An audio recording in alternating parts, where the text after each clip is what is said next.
ನಾನು doctor Vinay, professor ಜ್ಯೋತಿ Niwas college Bengaluru. ಇವತ್ತು ನಾನು ನನ್ನ ಸ್ಟೂಡೆಂಟ್ಸ್ಗೆ ಒಂದು important exam, patent agent exam ಬಗ್ಗೆ ಮಾಹಿತಿ ಕೊಡೋಣ ಅಂತ ಈ ವಿಡಿಯೋ ಮಾಡ್ತಾ ಇದ್ದೀನಿ. ಅದ್ರ ಜೊತೆಗೆ ನಮ್ಮ ಕರ್ನಾಟಕದ ಮಂದಿನೂ ಸಹ ಈ ಮಾಹಿತಿ ತಗೊಳ್ಳಿ ಅನ್ನೋದೇ ನನ್ನ ಈ ಉದ್ದೇಶ.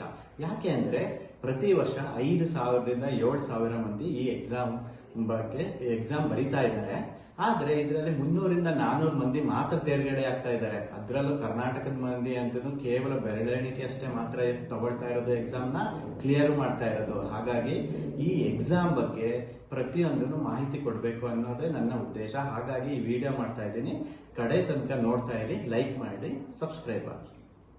ಈ ಪೇಟೆಂಟ್ ಏಜೆಂಟ್ ಎಕ್ಸಾಮ್ಗೆ ಏನು ಕ್ವಾಲಿಫಿಕೇಶನ್, ಇದಕ್ಕೆ ಎಲ್ಲಿ ಕೆಲಸ ಸಿಗುತ್ತೆ, ಯಾವ ತರ ಎಕ್ಸಾಮ್ ಪ್ಯಾಟರ್ನ್ ಇರುತ್ತೆ, ಏನ್ ಸಿಲೆಬಸ್, ಈ ಪೇಟೆಂಟ್ ಎಕ್ಸಾಮ್ ಎಷ್ಟು ಅವರ್ ಇರುತ್ತೆ, ಎಷ್ಟು ದಿನ ಇರುತ್ತೆ ಎಕ್ಸಾಮ್, ಎಲ್ಲದ್ರ ಬಗ್ಗೆ ನಾನು ನಿಮಗೆ ಮಾಹಿತಿ ಕೊಡೋದಕ್ಕೆ ಇಷ್ಟಪಡ್ತೀನಿ.